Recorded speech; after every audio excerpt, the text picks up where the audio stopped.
Today I'm foregoing the old bands and focusing on some new bands playing this year's Indietracks, a festival at a railway centre in Derbyshire that is pretty much the opposite of the corporate hall monster that is Glastonbury.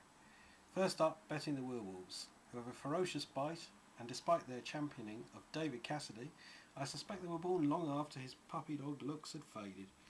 Wonderful as the song is, how about a tribute to the real turn-ons of the 70s? Aztec chocolate bars and icebreaker chocolate bars. Delicious. From the smouldering ashes of the Manhattan love suicides, a burning ember manifested itself as an ear-scorching indie band. This is the Blanche Hudson Weekend on Squirrel Records, and this is their first release, the Letters to Daddy EP. Poor old Daddy, if he heard this, he'd probably blast his bollocks off with a shotgun. How could his progeny have grown up so beautifully wrong?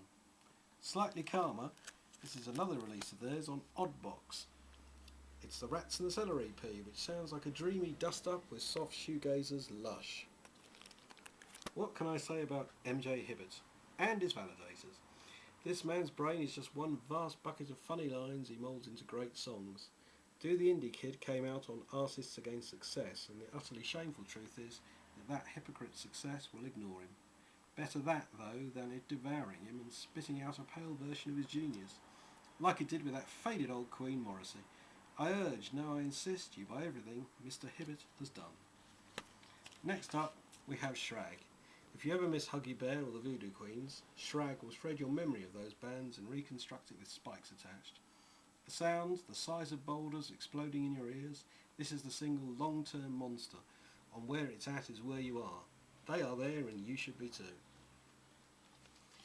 I read some deplorable nonsense spouted by some dunce band that house music will conquer the world. This may well be true, as the majority of people have half-formed brains. For those of us who have shrugged off the stink of the swamp, the felt tips will engage our higher senses, for they write songs. Yes, songs with choruses and verses. Life Skills and My Girlfriend Tried to Run Me Over are joyous examples of the noble art of songwriting, shining with wit and wisdom, released on the very lovable Cloudberry Records. Do you ever long for the Jesus and Mary chain to reform? Do you pine for the field mice? Fear not, the pains of being pure at heart have blended those two mammoths of pop and created their own tuneful fuzz. This, Say No to Love, their new single, is slightly mellower, caressing the bloated belly of the field mice corpse while blowing a kiss at the Jesus and Mary chain's skeletal remains. Out on Fortuna Pop, where so many glorious pop moments have been created. That's all for today.